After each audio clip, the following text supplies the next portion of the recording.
బీహార్ చరిత్రలో మొట్టమొదటిసారిగా అత్యధిక స్థానాలు ఎన్డీఏ కూటమికి ఇచ్చి బీహార్ ప్రజలకు శుభాకాంక్షలు తెలియజేస్తున్నాము. 205 సీట్లకు పైగా మెజార్టీతో ఎన్డీఏ కూటమి దూసుకుపోతుంది. ఈ సంఖ్య మరింత పెరిగే అవకాశం కూడా ఉన్నది. బీహార్ చరిత్రలో అభివృద్ధికి పట్టం కట్టే విధంగా బీహార్ ప్రజలు సరైన నిర్ణయం తీసుకున్నారని చెప్పి భారతీయ జనతా పార్టీ భావిస్తున్నది. గత కొన్ని నెలలుగా ఏదైతే ప్రతిపక్ష పార్టీ ఆరోపణలు చేస్తున్నదో, కాంగ్రెస్ నాయకులు, ఆర్జేడీ నాయకులు యాత్రలు చేసి ఓటు చోరీ, మరి ఓట్లు చోరీ జరిగినాయని చెప్పి బీహార్లో ప్రచారం చేస్తున్న సంఘటన కూడా మనందరికీ తెలిసిందే. అయితే అది చాలా తప్పు. ఓటు చోరీ ఎక్కడ జరగలేదని చెప్పి ఈ రోజున ప్రజలందరూ కూడా బయటకు వచ్చి 68% అత్యధికంగా ఓటు శాతం జరిగి ఈ రోజున ఎన్డీఏ కూటమికి బీహార్ ప్రజలు పట్టం కట్టడం జరిగినది. ఈ రోజున దేశంలోనూ అలాగే బీహార్లో కూడా ప్రజలు అభివృద్ధి వైపు చూస్తున్నారు. ఏ రాజకీయ పార్టీ ఏ కూటమి అభివృద్ధి చేస్తుందో ఆ రాష్ట్రంలో ఈ దేశంలో కూడా ఆ ఎన్డీఏ కూటమికి అభివృద్ధి పదవులు నడిపించినందుకు బీహార్ ప్రజలు ఈ రోజున మరి అత్యధిక మెజార్టీతో సీట్లు ఇచ్చి గెలిపించడం జరిగింది. మిత్రులారా, కాంగ్రెస్ పార్టీ మరోసారి ఆలోచించాల్సిన అవసరం ఉంది.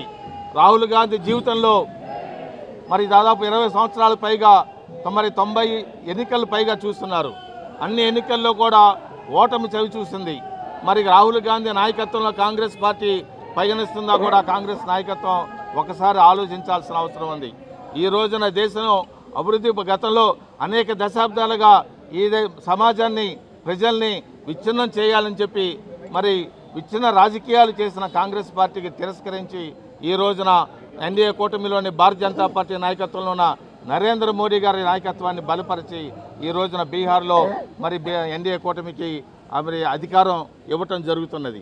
మరి మిత్రులారా, ఈ రోజున బీహార్తో పాటు మిగతా రాష్ట్రాల్లో కూడా ఇదే కనిపిస్తున్నది. మనకి అభివృద్ధి చేస్తున్న ఏ రాజకీయ పార్టీకి మరి అయితే చూస్తుందో ఆ పార్టీకి ప్రజలు మరి పట్టం కట్టే విధంగా మరి ఈ రోజున కనిపిస్తున్నది. జరగబోయే ఎన్నికల్లో మిగతా రాష్ట్రాల్లో కూడా ఇదే పద్ధతి కొనసాగుతుందని చెప్పి కూడా ఈ సందర్భంగా చేస్తున్నాం. ఈ దేశ ప్రజలందరికీ కూడా అలాగే ముఖ్యంగా బీహార్ ప్రజలకి మరోసారి శుభాకాంక్షలు తెలియజేస్తూ మరి సెలవు తీసుకున్నా. జిందాబాద్ భారతీయ జనతా పార్టీ. ప్రజలు ఎన్డీఏ కూటమికి స్పష్టమైన మెజార్టీ ఇవ్వడం జరిగింది.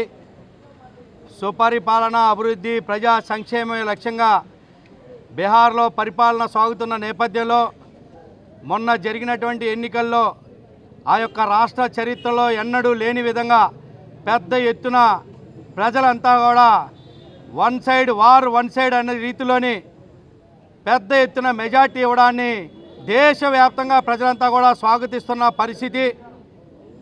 ఏదైతే కాంగ్రెస్ పార్టీ మహాగఠబంధన్ పేరుతోని రాహుల్ గాంధీ నాయకత్వంలోని ఓట్ చోరీ అని చెప్పి దేశవ్యాప్తంగా అల్లకల్లోలం సృష్టించి ఏదో సృష్టించాలని రాజకీయం చేయాలని చేసినటువంటి ప్రయత్నాన్ని బీహార్ ప్రజలు సమయస్ఫూర్తితో తిప్పికొట్టిన సందర్భం ఈరోజు మనకి తేటతెల్లమైంది.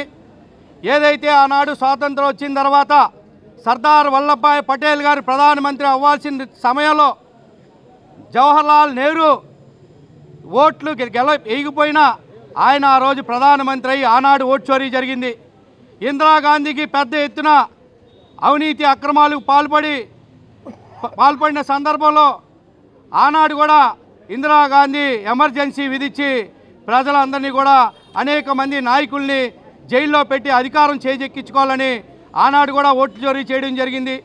ఇలాగ కాంగ్రెస్ పార్టీ పుట్టుకే ఓట్ల చోరీ, ఆ పుట్టుకతోనే వచ్చినటువంటి రాజకీయ పార్టీలోని మెలిగినటువంటి రాహుల్ గాంధీ ఈరోజు ప్రతిపక్ష పార్టీలైనటువంటి ఈరోజు అధికారంలో ఉండి దేశంలోని బీహార్ రాష్ట్రంలో ఎన్నడూ లేని విధంగా అరాచక పాలన ప్రాలదోలి ఏదైతే గోండాయిజం అరాచకం సృష్టించిన నేపథ్యంలోని ఎన్డీఏ కూటమి స్పష్టమైన పరిపాలన ఇస్తున్న సందర్భంలో ఈ యొక్క ఒక విధ్వంసం సృష్టించాలనో లేకపోతే రాజకీయ అస్థిరత తీసుకురావాలనో లేకపోతే ప్రజల్లోని మభ్యపెట్టి మైండ్ గేమ్ ఆడే రీతిలోని రాహుల్ గాంధీ చేసిన ప్రయత్నాన్ని బీహార్ ప్రజలు కోలుకోలేని దెబ్బతీశారు. తప్పకుండా రానున్న రోజుల్లో రాబోయే ఎన్నికల్లో కూడా దేశవ్యాప్తంగా ప్రజలంతా కూడా స్పష్టమైన ఈ బీహార్ ఎన్నికల తీర్పుతో స్పష్టమైన తీర్పుకి వచ్చారని చెప్పి మేము భావిస్తా ఉన్నాం.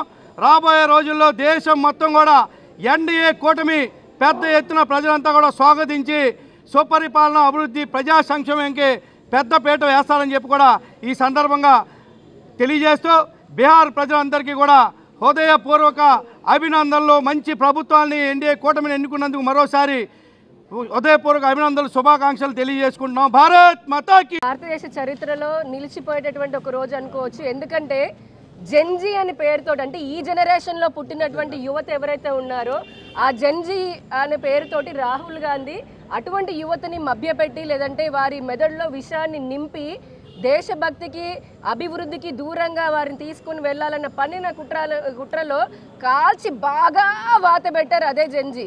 ఇదే రాహుల్ గాంధీకి ఇప్పుడు సోషల్ మీడియాలో పొద్దున్న నుంచి ట్రెండ్ అవుతుంది ఏంటో తెలుసా? మీరు వెతికితే గనక ఎక్కడున్నాడు ఈ రాహుల్ గాంధీ, ఇండియాలో ఉన్నాడా థాయిలాండ్లో తిరుగుతున్నాడని ఆల్రెడీ పిక్చర్ ట్రెండింగ్లో ఉంది, ట్రోల్ చేస్తున్నారు జెన్జీ. ఒకటి మేము చెప్తున్నాం, నరేంద్ర మోదీ గారి నాయకత్వంలో ఇప్పుడు ఉన్నటువంటి 4వ ఆర్థిక వ్యవస్థలాగా ఉన్నటువంటి భారతదేశం అతి త్వరలో 3వ ఆర్థిక వ్యవస్థలాగా వెళ్తుంది. ఒకప్పుడు బీహార్లో అభివృద్ధి నోచుకొని కాలంలో కూటమి ప్రభుత్వం ఏదైతే ఎన్డీఏ ప్రభుత్వం ఉన్నదో అది అభివృద్ధి ఫలాలని చూసింది. ఇక్కడ ఇప్పుడు కూడా మళ్ళీ జెన్జీ అనే వాళ్ళు చెప్పారు, మేము కల్లార అభివృద్ధిని చూస్తున్నాము, మంచి బీహార్లో ఉన్నటువంటి నేషనల్ హైవేలను చూసాము, జరుగుతున్న అభివృద్ధిని చూసామని. అన్నిటికంటే ముఖ్యమైనది మహిళలండి. ఈ రోజున బీహార్లో ఇంత అద్భుతమైనటువంటి రిజల్ట్ రావడానికి కారణము మహిళలు. ఎందుకంటే నరేంద్ర మోదీ గారు ప్రవేశపెట్టిన పథకాల్లో 70% పైగా మహిళలే యజమానులు ఆ పథకాలకి. అటువంటి మహిళ జన్ధన్ యోజన కానీ, ముద్రా యోజన కానివ్వండి, సుకన్య సమృద్ధి యోజన, ఇలా చెప్పుకుంటూ పోతే మహిళా పథకాలు ఏవైతే ఉన్నాయో అవన్నీ కూడా బీహార్ మహిళలు తీసుకున్నారు. వీళ్ళు ఊరూరా తిరిగి రాహుల్ గాంధీ ఆఖరికి రోడ్డు పైన ఎండి చెరువులో నీళ్ళల్లో చేపలు పడతారని ఎన్నెన్నో డ్రామాలు వేసినా కూడా మహిళలు, బీహార్ ప్రజలు, ముఖ్యంగా యువత వారు బాగా బుద్ధి చెప్పారు. ఇప్పటికైనా రాహుల్ గాంధీ అండ్ అతని డ్రామా కంపెనీ బుద్ధి తెచ్చుకోకపోతే రాబోయే రాష్ట్రాల్లో ఎన్నికల్లో కూడా ఇదే రిపీట్ అవుతుంది. ఎందుకంటే నరేంద్ర మోదీ గారు చెప్పింది చేస్తున్నారు. మా ఎన్డీఏ కూటమి అభివృద్ధి అనే లక్ష్యంతో వెళ్తోంది. మీరు మళ్ళీ రాసి పెట్టుకోండి, బెంగాల్లో కూడా ఇదే యువత, ఇదే మహిళ ఇలానే మాకు పట్టం కట్టబోతున్నారు రాబోయే రాష్ట్రాలు, మిగతా రాష్ట్రాల్లో కూడా. ఈరోజు ఆంధ్రప్రదేశ్ భారతీయ జనతా పార్టీ తరఫున పెద్ద ఎత్తున రాష్ట్ర వ్యాప్తంగా కూడా మేము విజయోత్సవాలు చేసుకుంటాం. ఇది విజయోత్సవం కాదు, నరేంద్ర మోదీ గారి సారథ్యంలో కూటమి చేస్తున్నటువంటి పనులకి ఒక రిమార్క్. అంటే మాకు తెలుస్తుంది వారు మార్కులు వేస్తున్నారు ప్రజలు, అందుకని ఈరోజు ఇంత సంతోషంగా మేము ఘనంగా జరుపుకుంటున్నాము. ముఖ్యంగా బ్యాక్వర్డ్ క్లాసెస్, బీసీలు కానివ్వండి, వెనుకబడినటువంటి గిరిజనులు, హరిజనులు, యాదవులు అందరూ కూడా బీహార్లో పెద్ద ఎత్తున మా ఎన్డీఏకి మద్దతుగా నిలిచారు.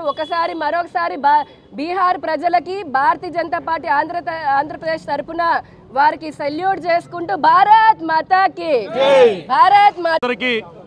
ఈరోజు జరిగినటువంటి ఎన్నికల దుందుబి సందర్భంగా, విజయ దుందుబి ఏదైతే ఉందో వీరందరికీ శుభాకాంక్షలు తెలియజేస్తూ, ఆంధ్రప్రదేశ్లో ఏ రకంగా అయితే విధ్వంసకర పాలనకి శరమగీతం పాడి ఎన్డీఏ కూటమికి మనం పట్టం కట్టామో అదేవిధంగా ఈ రోజున బీహార్లో రాహుల్ గాంధీ, లలూ ప్రసాద్ యాదవ్ యొక్క కుమారుడు యొక్క గఠబంధన్ ఏదైతే ఉందో దానికి కూడా సమాధి కట్టినటువంటి పరిస్థితి. రాహుల్ గాంధీ ఓట్ చోర్ గద్దె చోర్ అనేటువంటి నినాదంతో ఆయన చేసినటువంటి జోడో యాత్రకి బీహార్ ప్రజలు ఇచ్చినటువంటి తీర్పు ఇప్పుడు రాహుల్ గాంధీ పెహలే తుమ్ దేశ్కు చోర్ దేశ్ మే చోర్ దేశ్కు చోడ్ అనేటువంటి నినాదం, దేశాన్ని వదిలిపెట్టు, దేశాన్ని దొంగిలించినటువంటి, దేశాన్ని దోచుకున్నటువంటి దొంగలారా దేశాన్ని వదిలిపెట్టాలని నినాదంతో వెళ్ళినటువంటి పరిస్థితి. ఈ ఆంధ్రప్రదేశ్ రాష్ట్రంలో కానీ లేకపోతే బీహార్లో కానీ రేపు జరగబోయేటువంటి బెంగాల్లో కానీ ఎక్కడైనా సరే ఒకటే మాట, అభివృద్ధి బాట. నరేంద్ర మోడీ గారి నాయకత్వంలో ఎన్డీఏ కూటమి యొక్క గెలుపు మాటే దేశం మొత్తం కూడా నిలబడేటువంటి పరిస్థితి. 3 రాష్ట్రాలు ఉన్నటువంటి కాంగ్రెస్ పార్టీ రేపు కోల్పోతున్నటువంటి కనుమరుగైన స్థితిలో ఈ రాష్ట్రంలో దొంగలకి దొంగైనటువంటి గత ప్రభుత్వ పాలన ముఖ్యమంత్రి ఎవరైతున్నారో ఆయన గారి చెల్లి ఈ రాష్ట్ర కాంగ్రెస్ పార్టీ అధ్యక్షులు చెప్పినటువంటి మాట 17 లక్షల మందితో ఓట్లు సంతకాలు పెట్టి పంపించారంట ఆవిడ. ఏది ఇక్కడ చోరీ జరుగుతుందని చెప్పని ఈ గుణపాఠాన్ని నేర్చుకొని తక్షణమే ఆంధ్రప్రదేశ్ పిసిసి ప్రెసిడెంట్కి రాజీనామా చేయాలని చెప్పి డిమాండ్ చేస్తూ ఉన్నాము. అభివృద్ధి పదంలో భాజపా, దేశ నాశన క్రమంలో కాంగ్రెస్ పార్టీ, ఈ రెండింటిలో ప్రజలు ఎటువైపు అంటే ఎన్డీఏ వైపు అని చెప్పి రుజువు చేసినందుకు వారందరికీ మనస్ఫూర్తిగా మీ అందరి తరఫున కృతజ్ఞతలు తెలియజేస్తూ భారత్ మాతా కీ.